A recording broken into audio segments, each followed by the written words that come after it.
करावा, मुळात अभ्यास कसा करावा हेही सावरकरांकडून शिकावं.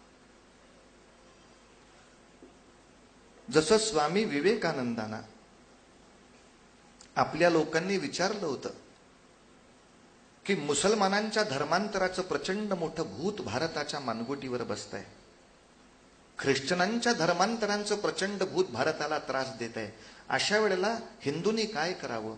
तेव्हा विवेकानंद पण म्हटले, याला उत्तर द्यायचं असेल तर आपल्या धर्माबद्दल मुसलमान आणि ख्रिश्चन जसे सद्गुणी असतात तेवढे तुम्ही सद्गुणी व्हा, तुमच्या सगळ्या समस्या मिटणार आहेत. पण दुर्दैवाने त्यांना त्यांच्या धर्माबद्दल जी निष्ठा आहे त्या प्रमाणात निष्ठा आज हिंदू दाखवत नाहीत. हेच त्यांच्या समस्यांचं मूळ आहे. शुक्रवारी संध्याकाळी 7चा नमाज असताना सगळे 6:45ला तिथे हजर असतात, सगळ्यांची दुकानं बंद असतात. आज माझे काका आले होते म्हणून मी येणार नाही असं एकही कारण कधी ते सांगत नाहीत. टीव्हीवरची मालिका आज खूपच छान आहे म्हणून त्यांची धार्मिक प्रार्थना कधीही थांबत नाही. त्यांचा इमाम किंवा मुल्ला मौलवी आल्यानंतर सगळ्या तऱ्हेचे मोह बाजूला करून वाटेल त्या गर्दीच्या त्रासाची सुद्धा सुखाची वाट करून ते तिथे जाऊन बसतात, आपलं संख्याबळ दाखवतात. यातलं काय हिंदू करतात. रामनवमीच्या दुपारच्या राम जन्माच्या कीर्तनाच्या वेळेला मालिका लागली की देवळात कोणी नाही, सगळे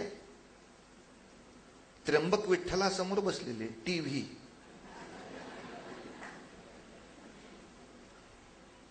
आणि हे एकदा हिंदू करतात कळल्यानंतर सरकार कशाला गप्प बसायला बसलंय. मग गोकुळाष्टमीला इथे सिनेमे लावून ठेवतात. बसा घरीच गोपाळ कृष्णाला न बघता. पण नाही बुवा, माझ्या एखाद्या आचार्याचं या ठिकाणी व्याख्याने म्हटल्यानंतर बाकी सगळे मोह बाजूला सारून मी एकत्र येत नाही.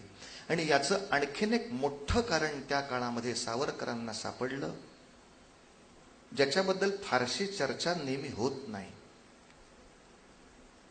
आणि ते एक मोठं कारण आहे, आपल्या धर्माचार्यांनी अखिल हिंदूंची जी एक प्रार्थना आहे ती सगळ्यांच्या मुखातून वदवायला हवी होती, त्या बाबतीत आळस झालेला आहे.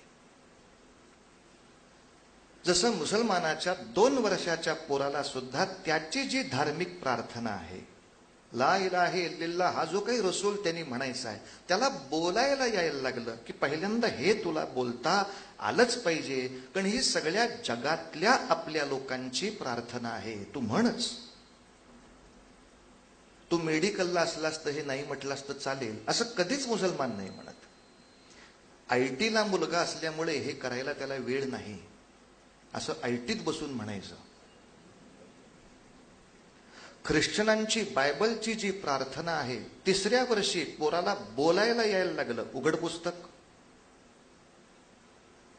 मी प्रादेशिक प्रार्थना नाही म्हणत आहे, सगळ्या जगातल्या मुसलमानांची एक प्रार्थना आहे, सगळ्या जगातल्या ख्रिश्चनांना एक प्रार्थना आहे. तसं सगळ्या जगातल्या हिंदूंची पण एक प्रार्थना आहे. पण दुर्दैवाने ही आपली राष्ट्रीय प्रार्थना आहे आणि ही शुद्ध एकाच पद्धतीनं प्रत्येक हिंदू मात्राला म्हणता आलीच पाहिजे. यासाठी घराघरामध्ये जाऊन जे कॉम्पेनिंग करायला लागतं त्याच्यामध्ये कुठेतरी आमचे प्रचारक कमी पडले. जसं संतांच्या काळामध्ये त्यांनी ते एक ध्येय देऊन ठेवलं होतं, गोरा कुंभार तुम्ही कुठं राहता, मी तेरढोकीला राहतो. हो, तेरढोकीची लोकसंख्या किती, 8,000. या 8,000 घरामध्ये नित्य हरिपाठ चालतो का नाही ही जबाबदारी तुम्ही घ्यायची आहे. जाऊन बघायचं प्रत्येक घरात, म्हणतोस का रे बाळा हरिपाठ. तुलसीदास तुम्ही कुठे आहात, मी वाराणसी पाशी आहे. ठीक आहे, वाराणसीची लोकसंख्या काय, अमुक अमुक इतक्या इतक्या ठिकाणी. एवढ्या घरामध्ये किमान हनुमान चालीसा चालू आहे का नाही, कोणी बघायचं.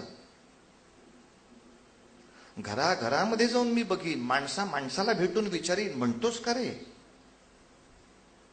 आणि नशील म्हणत तर का नाही म्हणत, ही आपली सगळ्यांसाठी प्रार्थना आहे. म्हण, त्याच्या पुढे तो नाही म्हटला तर दोष त्याचा, पण सांगेपर्यंत तरी काम माझं होतं.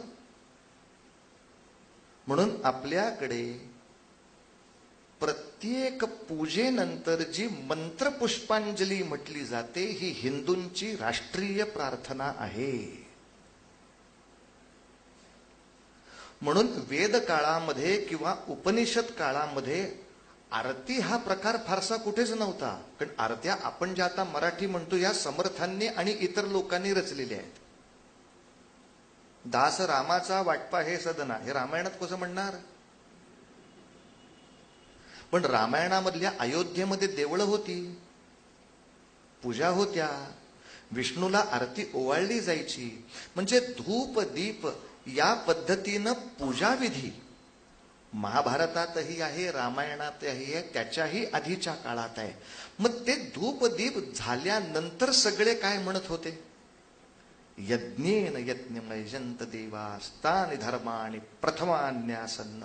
आणि त्याच्यामध्ये प्रत्येक हिंदू मात्र प्रतिज्ञा घेत होता, पृथिव्यै समुद्रपर्यंताया एक राळीती. या समुद्रापासून म्हणजे सिंधू समुद्रापासून हिंदुकुश पर्वतापर्यंतची ही सगळी भूमी एक राळ एक छत्र राहण्यासाठी अहम सभासद इति, म्हणून मी देवाच्या पायी प्रतिज्ञा घेतोय, मी याचा कायम सभासद राहीन. पण हे मंत्रपुष्प प्रत्येक हिंदूला आलं पाहिजे असा हट्ट नाही झाला ना. असं वाटलं होतं की घराघरातले आईबाप शिकवतील, पण जेव्हा लक्षात आलं की ते आईबापांनाही शुद्ध येत नाहीये, तेव्हा तर जागं व्हायला पाहिजे होतं. आता आईबाप बाजूला राहिले, जे पौरोहित्य करतात त्यातल्या अनेकांना ते शुद्ध येत नाहीये, त्यांची विरामस्थानं बदलतायत. आता तर जागा व्हायला पाहिजे. पण दुर्दैवाने सावरकर समोर पाहतायत की माझ्या समोर असलेला इतका विराट असलेल्या हिंदू समाजातल्या 80-85% लोकांना म्हणताच येत नाहीये. आणि ह्याच्या उलट मुसलमानांची प्रार्थना 99% नाही 101% मुसलमानांना म्हणता येते. प्रार्थना, एक देवाची उपासना हा एक राष्ट्र उभं करण्याचा प्रचंड मोठा घटक आहे. म्हणून सावरकरांनी हेतुपुरस्सर पुण्यभू हा शब्द आपल्या व्याख्येत ठेवला.